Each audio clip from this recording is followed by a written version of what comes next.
रंगों का त्योहार होली की मेरे समस्त देशवासियों को हार्दिक शुभकामनाएं। उम्मीद करता हूँ सब लोग मस्त होंगे। आप सब लोग रंगों की तरह खेलते रहें और आने वाली होली तक सभी लोगों की जेब में सरकारी नौकरी होनी चाहिए। यही हमारा लक्ष्य रहेगा। ठीक है।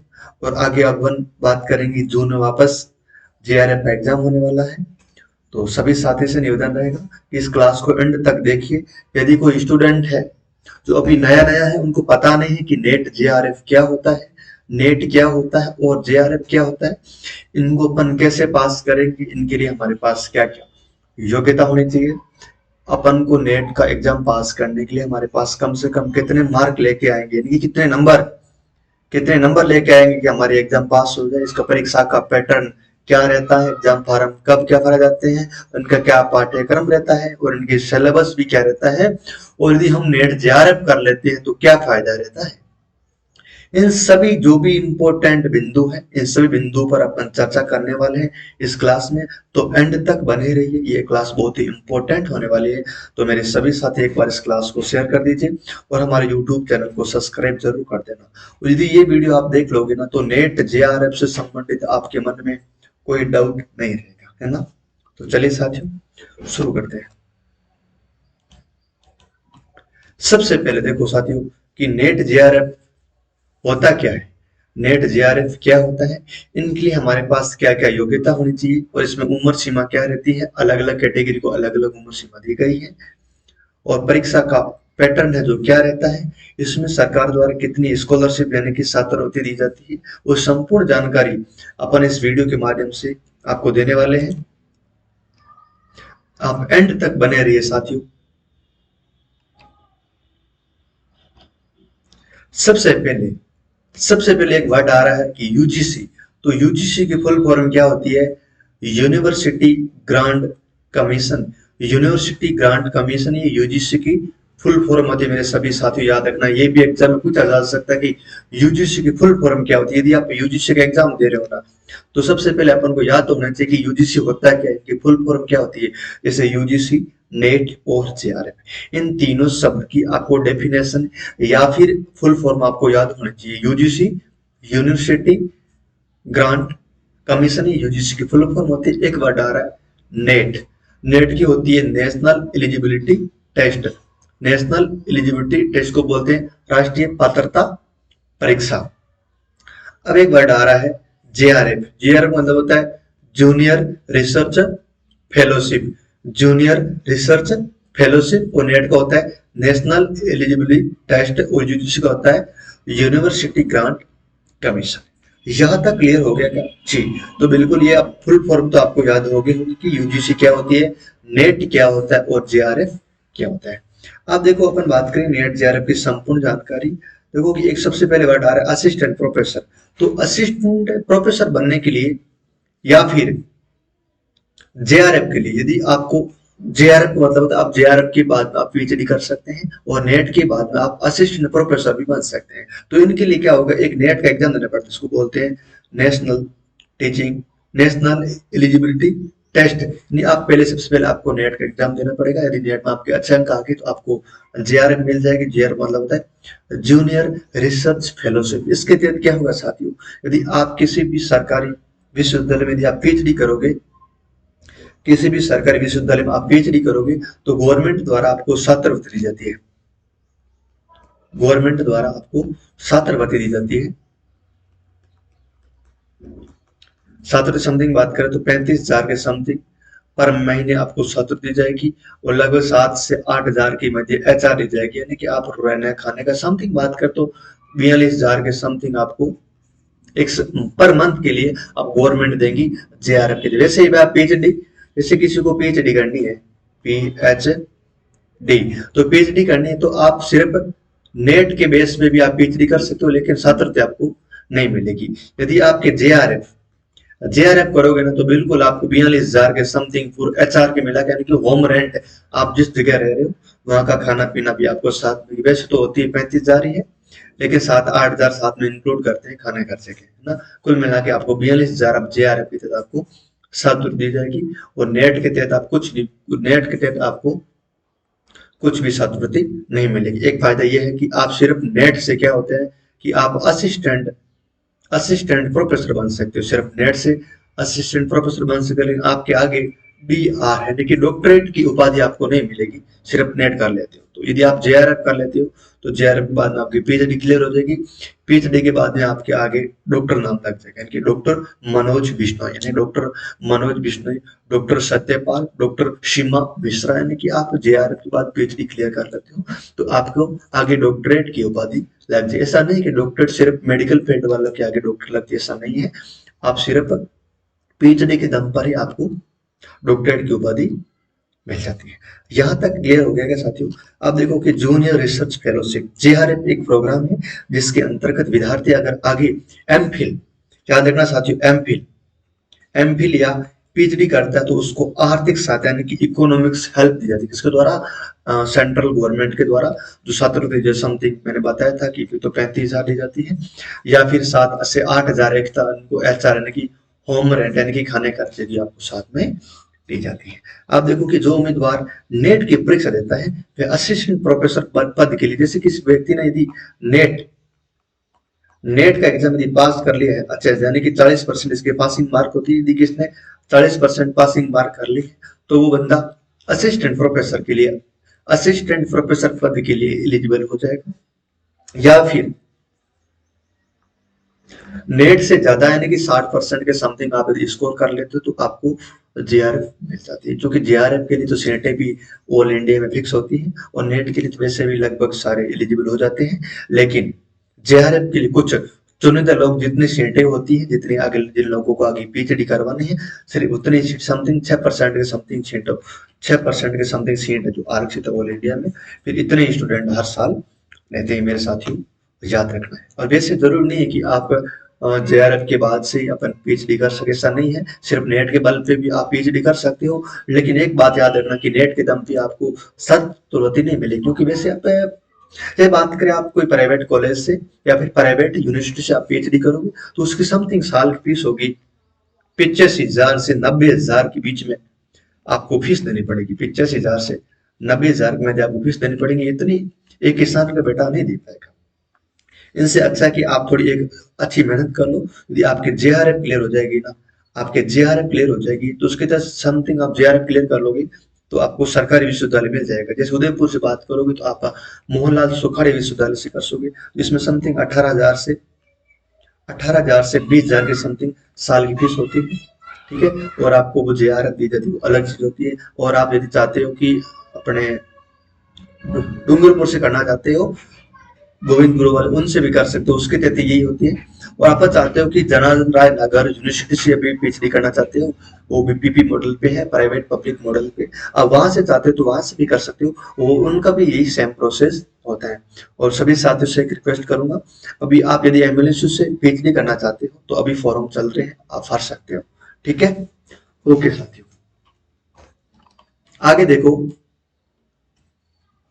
नेट JRF परीक्षा, नेट JRF की परीक्षा की शुरुआत, नेट JRF परीक्षा की शुरुआत UGC यानी कि यूनिवर्सिटी ग्रांट कमीशन ने की थी।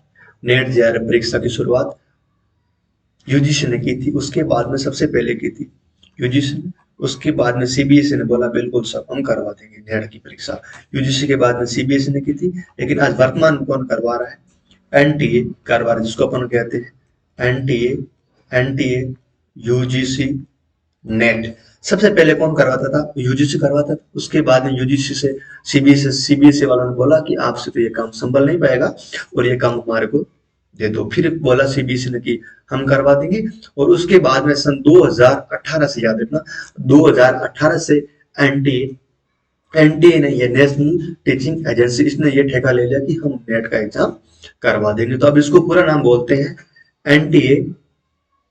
NTA UGC net, NTA UGC net, ये साथियों याद रखें।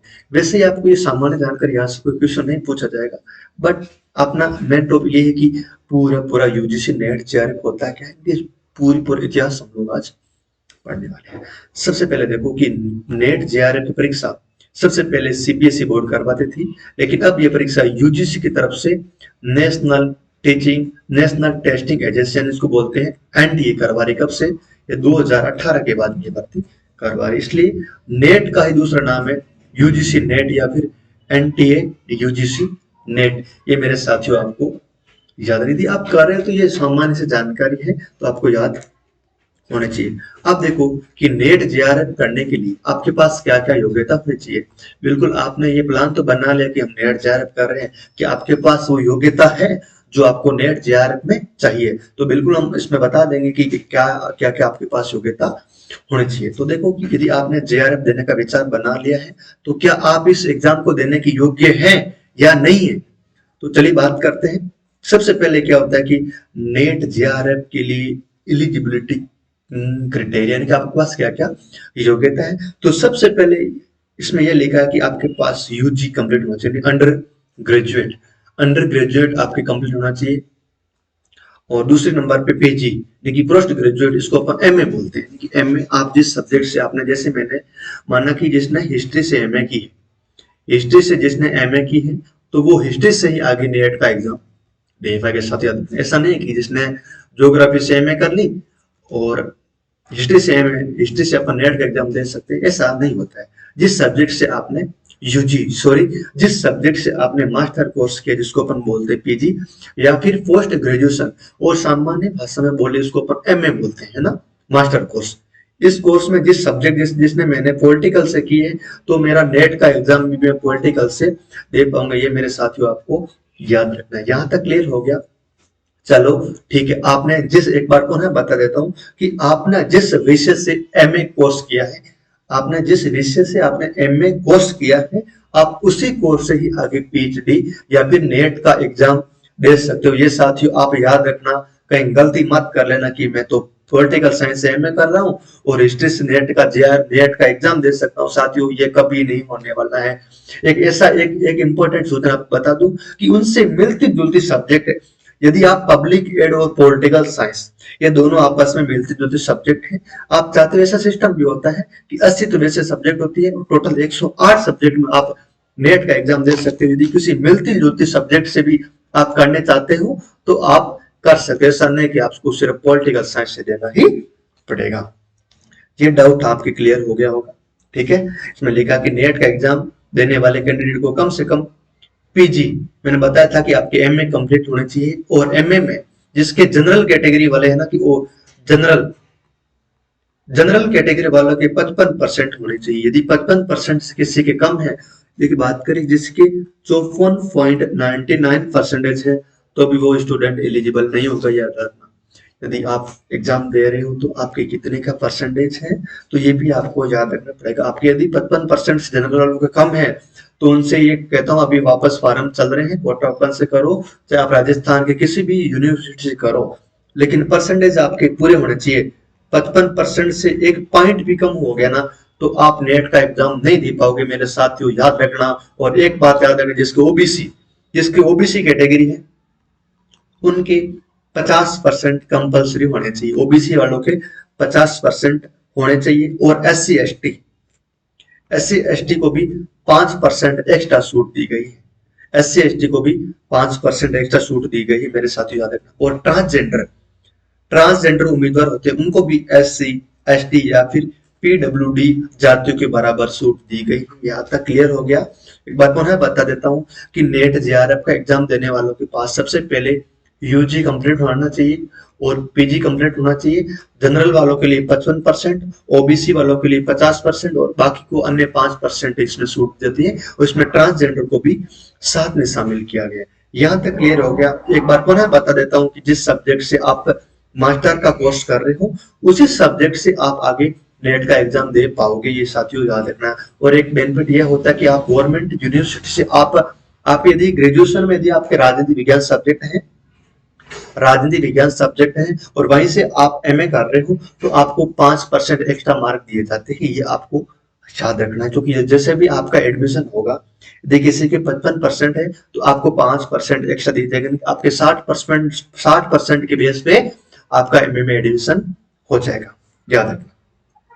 और एमए में गवर्नमेंट यूनिवर्सिटी में एमए में एडमिशन जुलाई या अगस्त माह के फर्स्ट वीक में ये एडमिशन स्टार्ट होते हैं। कब? या तो फिर जिसने बीए फाइनल का एग्जाम दे दिया या फिर बीए फाइनल का रिजल्ट आ गया उनके बाद में आप एमए का कोर्स कर सकते हो। और एमएलएसयू में याद रखना कि जुलाई के एंड से ही अपने एमए के फॉर्म स्टार्ट हो जाते हैं मेरे साथियों, तो याद रखना है। आगे देखो कि इसके अलावा कट ऑफ बनाते वक्त ट्रांसजेंडर उम्मीदवार होते हैं उनके लिए सबसे कम कट ऑफ रखी जाती है। ट्रांसजेंडर उम्मीदवार होते हैं उनको सबसे कम नंबर लाने पड़ते हैं, और जो जैसे विद्यार्थी जिन्होंने पीजी यानी कि पीजी जिसको बोलते हैं पोस्ट ग्रेजुएशन, यदि अंतिम वर्ष की परीक्षा दी है उनका रिजल्ट नहीं आया है। देखो जो एमए कर रहा है, जिसने एमए फाइनल चल रही है, जैसे कोई सेमेस्टर होता है जो गवर्नमेंट यूनिवर्सिटी से होता है वो सेमेस्टर से करता है, और जो प्राइवेट यूनिवर्सिटी से होता है वो सीधे ही होता है, 1 साल साल कोर्स होता है। जो स्टूडेंट देखो, जो स्टूडेंट लास्ट ईयर में होता है, जो लास्ट ईयर में होता है वो भी अपने नेट का एग्जाम दे सकते हैं। याद रखना, लास्ट ईयर में होता है वो भी नेट का एग्जाम दे सकता है, नेट का एग्जाम के लिए एलिजिबल हो जाएगा। क्योंकि नेट का एग्जाम रिजल्ट आने में कम से कम आपको 3 मंथ लगेंगे, तब तक वो कोर्स आपके पूरा हो जाएगा। अब ये सिस्टम है कि आपने यदि नेट का एग्जाम पास कर लिया, आपने यदि नेट का एग्जाम पास कर लिया तो आप 2 साल के लिए वैलिड रहोगे। 2 साल तक आपके पास वो डिग्री रहेगी। 2 साल तक आप जो भी कोर्स कर रहे हो, आप एमए कर रहे हो, ये आपका 2 साल तक एमए का कोर्स पूरा हो गया तो आप 2 साल तक के लिए आपकी नेट की वो वैलिडिटी रहती है मेरे साथियों, याद रखना है। यहां तक क्लियर हो गया। अब देखो कि इस उम्मीदवार जो पोस्ट ग्रेजुएशन में, मैंने ये तो बता दें कि पीजी में 55% अनिवार्य होना चाहिए जनरल वालों के लिए, पीजी में 55% अनिवार्य होने चाहिए। यदि आपके 55% नहीं है तो आप जेआरएफ नहीं कर सकते, ये साथियों आपको याद रखना है। आगे क्या है कि अगर विद्यार्थी नेट क्वालिफाई भी कर ले और उसके पोस्ट ग्रेजुएशन में कम अंक आते हैं तो उसको नेट की क्वालिफाई, देखो ये कुछ विद्यार्थी होते हैं जिसने नेट तो क्वालिफाई कर लिया लेकिन एमए में उनके 55% नहीं बने तो उनका वो रिजल्ट है जो रद्द कर दिया जाएगा। ये बात याद रखना है, आपकी मेहनत बेकार जा सकती है। इसलिए आप एमए कर रहे हो तो एमए में आप परसेंटेज पे जरूर ध्यान देना। साथियों याद रखना, जैसे आप जेएनयू से कर रहे हो, जैनवास यूनिवर्सिटी, वहां से परसेंटेज आपके कम बनने के चांस रहेंगे, तो आप साथियों से निवेदन करूंगा कि आप थोड़ा अच्छे से पढ़ाई कर ले, जिससे क्या होगा कि आपके 55% बन जाएंगे। 55% से आप कम है तो आपकी पूरी साल की मेहनत बेकार जा सकती है। साथ याद रखना, आपकी पूरी साल की मेहनत है जो बेकार जा सकती है, इसलिए आप ध्यान रखना 55% आप ध्यान रखना पूरा होने चाहिए आपको। 55% से आपके यदि कम है तो आप नेट का एग्जाम नहीं दे पाओगे मेरे साथियों, याद रखना है। आगे देखो, अगर विद्यार्थी नेट क्वालिफाई भी कर ले और पीजी में कम अंक लाता है तो उनका नेट क्वालिफाई होगी वो उसको रद्द कर दी जाएगी। ठीक है, यहां तक क्लियर हो गया। आगे देखो कि उम्मीदवार को उसी विषय से यूजीसी नेट की परीक्षा देनी होती है जो विषय उन्होंने पीजी में लिया हो। अगर उम्मीदवार के पीजी में वह सब्जेक्ट यानी कि 81 सब्जेक्ट होती, टोटल 81 सब्जेक्ट की सूची में नहीं आता है तो उनकी मिलती जुलती सब्जेक्ट से भी आप एमए कर सकते हैं। यानी कि टोटल तो नेट कितने विषय में करवाते हैं, 81 विषयों में टोटल नेट के एग्जाम होते हैं। यदि आपकी विषय इन विषयों में शामिल नहीं, यानी कि 81 विषयों की लिस्ट होती है, इस विषयों की लिस्ट में यदि आपकी सब्जेक्ट नहीं आती है तो उनसे मिलती जुलती विषय से भी आप नेट का एग्जाम दे सकते हो मेरे साथियों, याद रखना है। आप इस वीडियो को अंत तक देखिए, आपके नेट से संबंधित एक भी डाउट नहीं रहने वाला है, याद रखना। क्योंकि कुछ लोग देखते हैं आज से 2 साल 3 साल पहले की वो वीडियो देखते हैं, लेकिन वो वीडियो आपके काम के नहीं है, क्योंकि पहले अलग रूल्स थे और आज प्रेजेंट टाइम में अलग रूल से मेरे साथियों याद रखना है। अब ये देखो कि नेट जेआरएफ की फॉर्म, नेट जेआरएफ की फॉर्म, यूजीसी नेट का फॉर्म भरते वक्त उम्मीदवार को यह बताना होता है कि आप केवल असिस्टेंट प्रोफेसर के लिए फॉर्म भर रहे हैं। अब देखो एक वर्ड आ रहा है, यदि आप नेट फॉर्म भरोगे तब आपसे पूछेगा आप केवल असिस्टेंट प्रोफेसर के लिए ही आप नेट का एग्जाम दे रहे हैं या फिर जेआरएफ के लिए। तो आपको जिसको सिर्फ असिस्टेंट प्रोफेसर बनना है तो आप सिर्फ असिस्टेंट प्रोफेसर के लिए आप फॉर्म भरना, और या नहीं असिस्टेंट प्रोफेसर के पद पर आप क्लिक कर देना। सॉरी, एक बार पुनः बता देता हूँ कि आप यदि यूजीसी नेट का फॉर्म भर रहे हो, आपको ये पूछेगा कि आप फॉर्म जेआरएफ के लिए भर रहे हो या फिर असिस्टेंट प्रोफेसर के लिए। तो आप यदि दोनों करना चाहते हो कि मेरे अच्छे नंबर आ गए तो मैं जेआरएफ कर लूंगा, या फिर असिस्टेंट प्रोफेसर तक ही मैं सीमित रह जाऊंगा, तो आपको दोनों सिलेक्ट कर देना कि मेरे को असिस्टेंट प्रोफेसर भी बनना है और जेआरएफ भी करनी है, तो आप दोनों को साथ में क्लिक भी कर सकते हो। यहां तक क्लियर हो गया? ओके, आप देखो नेट जेआरएफ के लिए योग्यता, अगर उम्मीदवार जूनियर रिसर्च फेलोशिप अवार्ड के लिए नेट की परीक्षा देना चाहता है तो उसे उसके लिए एज लिमिट और एज लिमिट में कुछ इस प्रकार की छूट दी जाती है। अब देखो, देख जेआरएफ, साथियों याद रखना कि जेआरएफ के लिए आपको ओबीसी, जेआरएफ के लिए आपके पास 31 साल से यदि आपकी उम्र ज्यादा होगी तो आप जेआरएफ नहीं ले सकते। केवल नेट के बेस पर ही, केवल नेट के दम पर ही आप पीएचडी कर सकते हो। 31 साल से उम्र ज्यादा हो गई तो भाई मजे करो, आपके कुछ नहीं होने वाला है। आप में तो इसको करनी है तो 31 साल से पहले पहले पूरी कर लो, उसके बाद में गवर्नमेंट आपकी कोई हेल्प नहीं करने वाली है। और एक बात यह है कि ओबीसी एनसीएल को, ओबीसी एनसीएल है, एससी एसटी या फिर पीडब्ल्यूडी महिला और ट्रांसजेंडर को 5 साल की इसमें छूट दी जाती है, यानी कि 31+5 यानी कि 36 साल तक ओबीसी एससी एसटी पीडब्ल्यूडी आदि लोग तो 36 साल तक अपन है जो पीएचडी कर सकते हैं। और ऐसे उम्मीदवार जिन्होंने रिसर्च का एक्सपीरियंस हो, यानी कि किसी ने जैसे पॉलिटिकल साइंस है तो किसी भी पॉलिटिकल साइंस के मुद्दे पर यदि किसी ने शोध किया हो तो उनको उतने ही वर्षों की छूट दे। देखिए जैसे बात करें कि मैंने 3 साल तक पॉलिटिकल साइंस विषय में अच्छा शोध किया, 3 साल तक किया है, तो मेरे को 3 साल का सर्टिफिकेट दिया जाएगा, यानी कि 31+3 यानी कि 34 साल तक मैं फॉर्म भरवा सकता हूँ। यहां तक क्लियर हो गया? ओके, एक आता है एलएलएम। सबसे पहले होता है बीए एलएलबी। बीए एलएलबी ये 5 साल की होती है, एक होती है एलएलबी, ये ग्रेजुएशन करने के बाद में 3 साल की होती है, एक होती है एलएलएम। एलएलएम क्या होता है? जैसे मास्टर्स कोर्स होता है किसका? विधि का, इसको अपन बोलते हैं लो, विधि या फिर कानून का। ये कानून का एक मास्टर कोर्स होता है एलएलएम। यदि किसी ने एलएलएम कर ली है, जैसे उधर अपन एमए करते हैं, इधर होती है एलएलएम। यदि आपने एलएलएम कर ली है तो आपको अधिक से अधिक 3 वर्ष की छूट दी जाती है, यानी कि लो वालों को भी इसमें विशेष छूट दी जाती है 3 साल की। यहां तक क्लियर है? फिर देखो, यदि किसी लोग कोई स्टूडेंट आर्मी में था, सशस्त्र बल, आर्मी, बीएसएफ, सीडीआरएफ, एनडीआरएफ बात करें या फिर सीआरपीएफ, यदि किसी भी फोर्स में हो तो उनको 5 वर्ष की छूट दी जाती है। बिल्कुल आपको 5 वर्ष की छूट दी जाती है, आप आइए और पीएचडी करिए। यानी कि 5 साल से ज्यादा किसी भी स्टूडेंट को, चाहे ऑल इंडिया की, चाहे किसी भी जॉब में हो, लेकिन 5 साल से ज्यादा, याद रखना कि 5 साल से ज्यादा, यदि वो मत बोलो आर्मी का ऑफिसर ही क्यों ना हो, लेकिन 5 साल से ज्यादा उनको छूट नहीं दी जाती है। और अगर उम्मीदवार असिस्टेंट प्रोफेसर की योग्यता के लिए नेट की परीक्षा देना चाहता है तो उनके लिए किसी भी प्रकार की कोई एज लिमिट नहीं होती। यानी कोई स्टूडेंट असिस्टेंट प्रोफेसर बनना चाहता है तो उनके लिए कोई भी एज की सीमा नहीं होती कि आपको 35 साल एज होनी चाहिए, 36 साल ऐसे एज होनी चाहिए, जब चाहे वो दे सकता है। लेकिन याद रखना जेआरएफ के लिए 31 साल कंपल्सरी है, प्लस 5 साल की छूट अलग होती है, और एलएलएम वालों को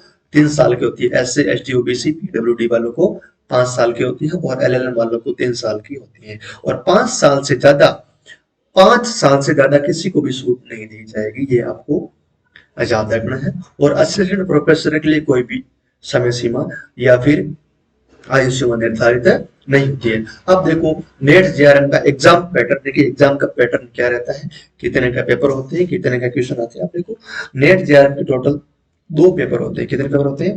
2 पेपर होते हैं। और पहला पेपर होता है 50 क्वेश्चन आते हैं और 100 नंबर के, 50 क्वेश्चन आते हैं 100 नंबर के। और दूसरा पेपर होता है, वैसे दोनों साथ में होते हैं, टोटल 3 घंटों का पेपर होता है, एक ही टेबल पे बैठ के आपको एग्जाम देना पड़ता है। 2 नंबर देखो कि ये तो आ गया 50, यानी कि इसको बोलते हैं सामान्य, यानी कि सामान्य पेपर आएंगे 50 क्वेश्चन आएंगे 100 नंबर के। और दूसरा पेपर आएगा 100 क्वेश्चन आएंगे 200 नंबर के, 100 क्वेश्चन आएंगे 200 नंबर के। टोटल बात करें तो टोटल होता है अपना पेपर 300 नंबर का। और क्वेश्चन कितने आएंगे? 150। इसमें से 50 आएंगे फर्स्ट पेपर के और 100 आएंगे अपने जो सब्जेक्ट, आप जो भी सब्जेक्ट लेना चाहते हैं, यानी कि 81 सब्जेक्ट में से जो भी आप सब्जेक्ट चूज करोगे उसमें से आपको देना पड़ेगा। एक बात याद रखनी, इसमें कोई भी नेगेटिव अंक याद नहीं होता, याद रखना नेगेटिव अंक, कोई भी नेगेटिव अंक इसमें नहीं काटे जाते हैं। अब जो भी क्वेश्चन करोगे उसका आपको अंक मिलेगा। यहां तक क्लियर हो गया? ओके, बता देते हैं कि नेट जेआरएफ परीक्षा में कुल कितने पेपर होते हैं? 2 पेपर होते हैं और टोटल 300 अंक के पेपर होते हैं। और फर्स्ट पेपर में आते हैं 50 प्रश्न आते हैं, और प्रत्येक प्रश्न होते हैं 2 अंक का, तभी मैंने बताया था कि 50 प्रश्न आए थे 100 अंक के, यानी कि कुल 100 अंकों का पेपर होता है फर्स्ट वाला। इस पेपर में क्या होता है, कुल 10 यूनिट आती है। कितनी यूनिट?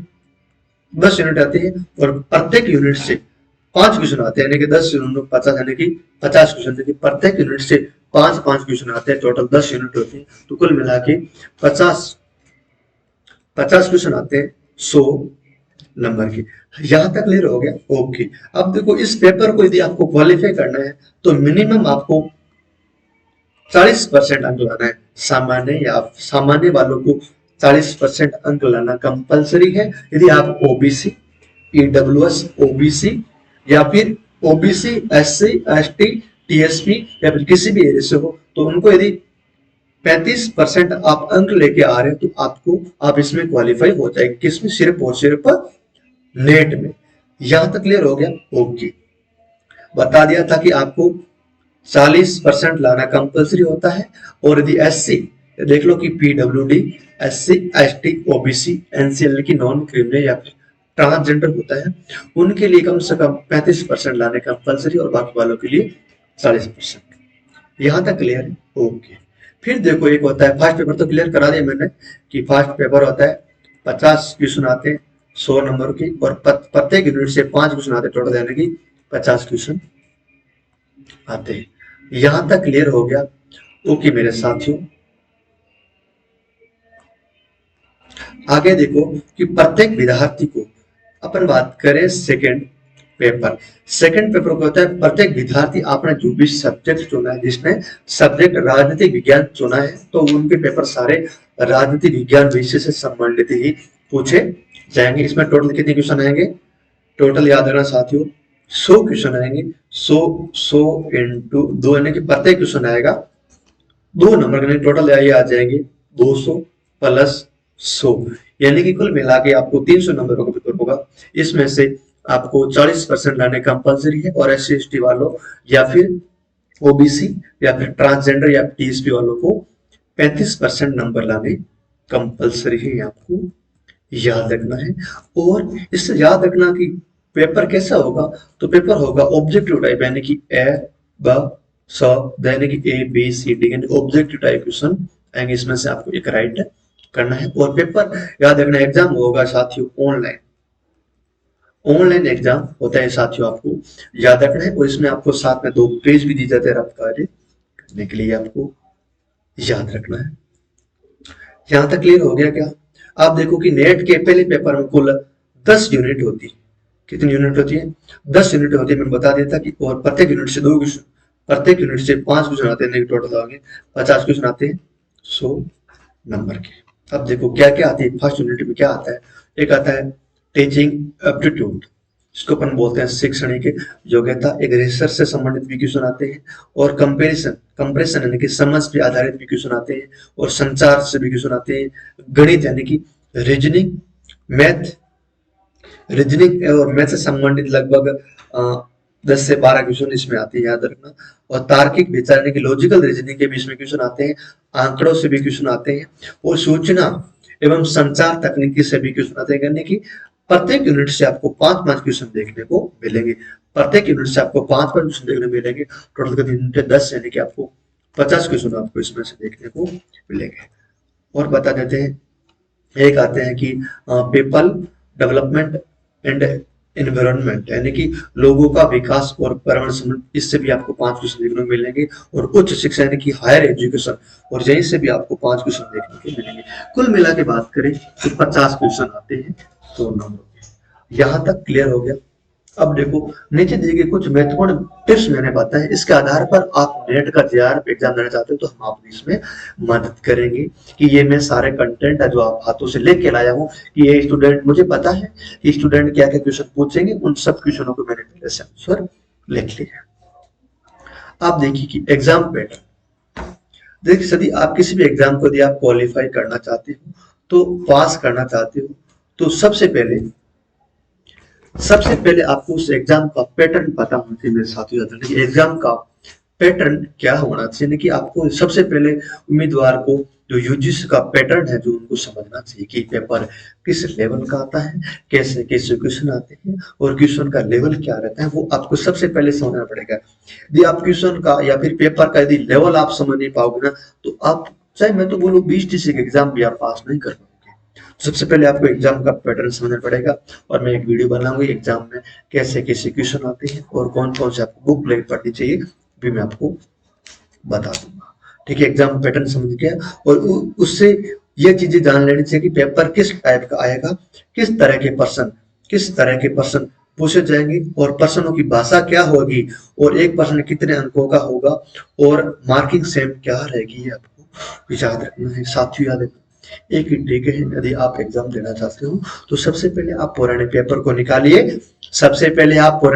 निकालिए, और उनका आप व्याख्यात्मक अध्ययन कीजिए कि किस टॉपिक से कौन कौन से क्वेश्चन आ रहे हैं और भविष्य में कौन कौन से क्वेश्चन आने की संभावना है और कौन कौन से टॉपिक से सर्वाधिक क्वेश्चन पूछे जाते हैं। ये आपको याद रखना किस विषय से या फिर किस इंपॉर्टेंट फैक्टर से क्वेश्चन ज्यादा पूछे जाते हैं, ये आपको याद रखना पड़ेगा।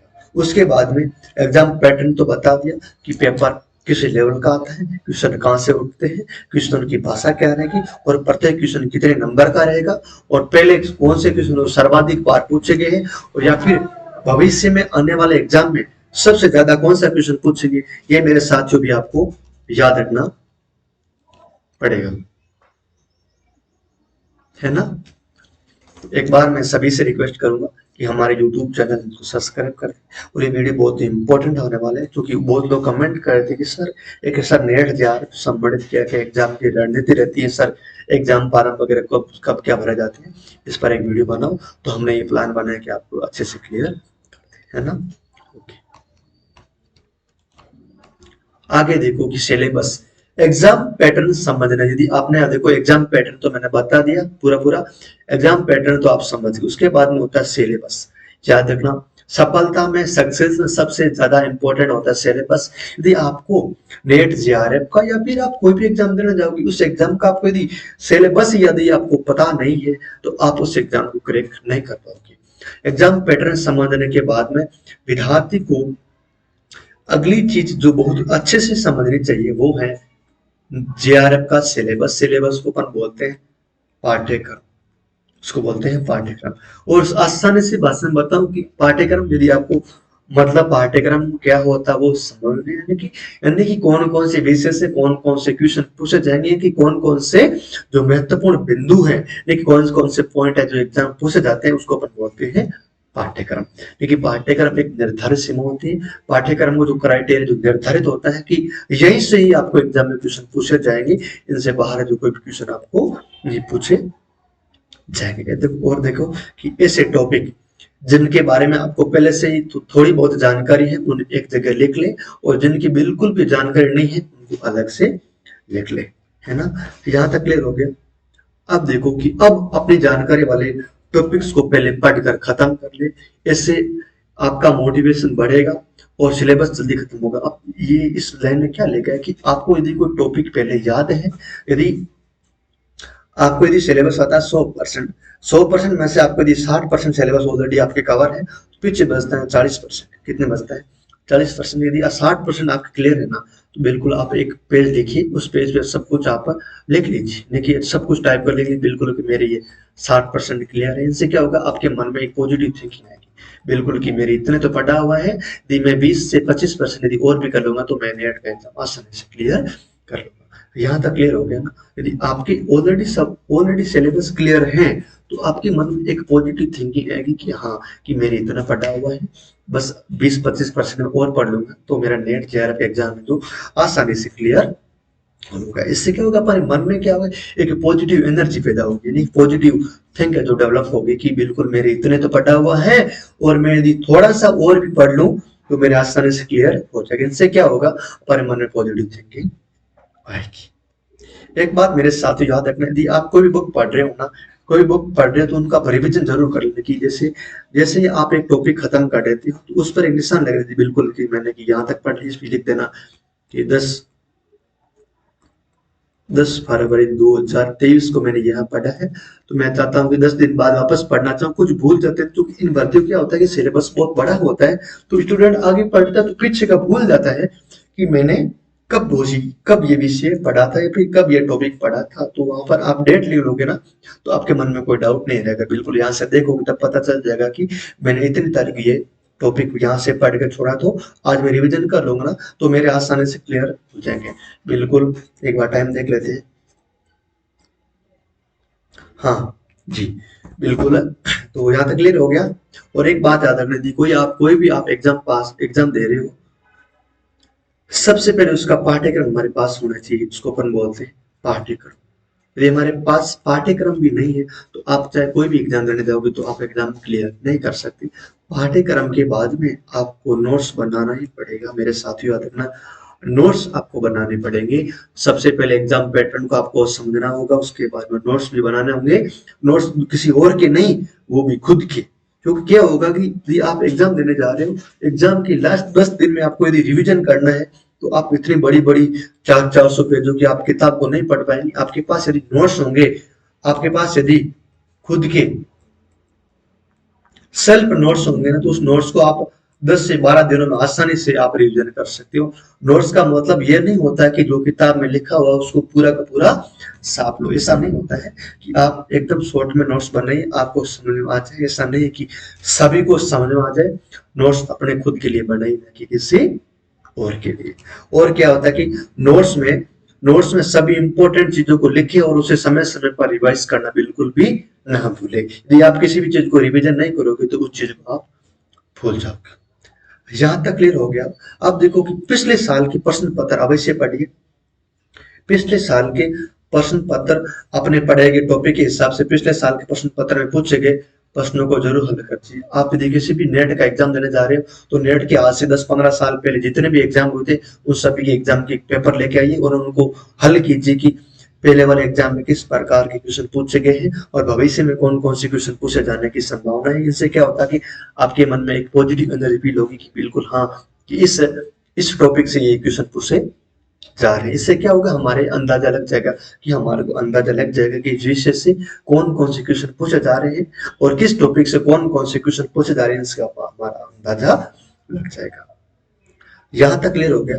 अब देखो कि पिछले साल का पेपर हल करते समय अपने साथ में एक घड़ी भी रख लीजिए। यदि आप पहले का पेपर हल कर रहे हो, तो हमारे पास एक घड़ी होनी चाहिए और घड़ी में आप टाइम देखते जाए। घड़ी में आपको टाइम देखते जाइए, क्योंकि हमेशा टाइम के अनुसार आप टेस्ट को सोल्व कीजिए। बिल्कुल कि मैं इतने समय में इस टेस्ट को क्लियर कर रहा हूँ और एग्जाम में आएंगे तो मैं उस टेस्ट को आसान से क्लियर कर दूंगा। तो का पेपर होता है 3 घंटों का। साथ ही याद रखना कि आपको समय का मैनेजमेंट बहुत जरूरी है। और जो फर्स्ट पेपर होगा, फर्स्ट पेपर मैंने बताया था 50 क्वेश्चन आते हैं 100 नंबर की, और ये सबसे ज्यादा टाइम वेस्ट करेगा, साथ ही याद रखना। और ये पेपर आप सबसे ज्यादा टाइम खाएगा, याद रखना कि इसमें मैथ रीजनिंग वगैरह सब सब्जेक्ट आते हैं तो ये आपका टाइम ज्यादा खाएगा। और सेकंड पेपर आता है कितने नंबरों का, सेकंड पेपर आता है 100 क्वेश्चन आते हैं अपने सब्जेक्ट की और वो आते हैं 200 नंबर की। और इसमें तो वैसे तो छोटे छोटे क्वेश्चन आएंगे, आपको कोई प्रॉब्लम नहीं होगी, लेकिन याद रखना फर्स्ट पेपर आपको बहुत टाइम खाने वाला है। 1 से 1.5 घंटे तक टाइम ये फर्स्ट पेपर भी आपके खा जाएगी, क्योंकि इसमें क्या होगा कि गद्यांश और पद्यांश के काफी बड़े बड़े क्वेश्चन आएंगे। यानी कि ये क्वेश्चन आएगा, इस क्वेश्चन को पढ़ के आपको आंसर देना है। एक क्वेश्चन से भी आपको 7-7 8-8 क्वेश्चन बना के भी आपको दे सकते हैं। उम्मीद करता हूँ कि सब लोग मस्त होंगे। नेट जीआरएफ से संबंधित जितने भी इंपॉर्टेंट फैक्ट थे कि कौन कौन से व्यक्ति नेट कर सकते हैं और कौन कौन से व्यक्ति पीएचडी कर सकते हैं, इनसे संबंधित जितने भी महत्वपूर्ण जानकारी थी मैंने आपको बताई। उम्मीद करता हूँ यहाँ तक आपको समझ आ गया होगा, ठीक है ना। और अगले वीडियो में अपन बात करेंगे कि नेट फर्स्ट पेपर के लिए आपको कौन कौन से बुक पढ़नी चाहिए कि हमारा अच्छे से नेट क्लियर हो जाए। यहाँ तक समझ आ गया, एक बार कमेंट करके जरूर बता देना। और इस क्लास को साथ शेयर भी, आपके जितने भी दोस्त हैं, जितने भी फ्रेंड है, वो चाहते हैं कि हम नेट का एग्जाम दें और नेट एग्जाम पैटर्न को समझना मेरे साथ भी बहुत जरूरी है। मैं बताया था सबसे पहले कि आपको एग्जाम पैटर्न समझना पड़ेगा, फिर आपको पाठ्यक्रम, फिर आपको समय मैनेजमेंट, याद रखना पॉजिटिव थिंकिंग। मन में आप हमेशा पॉजिटिव थिंक रखना, मेरे साथ याद रखना। आप यदि मन में पॉजिटिव नहीं रहोगे ना तो आप कोई भी एग्जाम को पास नहीं कर पाओगे। और बिल्कुल फ्री माइंड और नॉन प्रेशर्ड और किसी भी दुनिया के बेखबर में आते हुए आप अपने अच्छे से तैयारी कीजिए। सभी को अग्रिम भविष्य की शुभकामनाएं। हम कोशिश करेंगे बेहद जल्द आपको नेट की क्लास हमारे यूट्यूब चैनल पे और राजस्थान एकेडमी एप्लीकेशन पे वो सब कुछ अवेलेबल करवाएं। और यदि कोई विद्यार्थी चाहता है कि मैं राजस्थान की किसी भी प्रतियोगी परीक्षाओं की तैयारी करूं, वो भी बिल्कुल नाम मात्र के शुल्क में, तो आप मेरे सभी साथियों का हार्दिक स्वागत है राजस्थान एकेडमी की एप्लीकेशन पर। तो सभी साथी मस्त रहिए। एक बार पुनः मेरे सभी साथियों को होली का त्योहार की हार्दिक शुभकामनाएं। मेरे समस्त साथी खुश रहे, प्रसन्नचित रहे, आराधित रहे। धन्यवाद। सादर बंदी में मांगीलाल विष्णु। धन्यवाद।